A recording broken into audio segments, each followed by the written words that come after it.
СЈО без никаков аргумент во предметите, тенденциозно опфати 20 членови на Државната изборна комисија и 5 судии на Управниот суд. На 5 судии веќе им е симнат и имунитетот. Направен е преседан. Се води кривична постапка против нив само заради нивното судиско убедување. Заднината на овој преседан е сосема поинаква.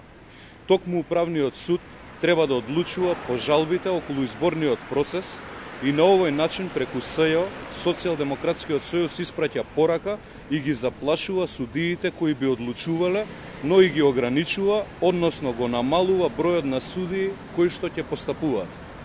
Од друга страна, Државната изборна комисија е институција која ги спроведува изборите и одлучува за нивната нерегуларност и регуларност. Државната изборна комисија е таа институција до која политичките партии поднесуваат приговори за изборни нерегуларности и која одлучува дали некаде ќе се прегласува.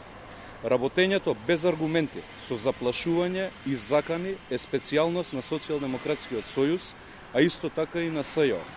Па нема да им представува проблем на тој начин да се обидат да ги контролираат овие две институции.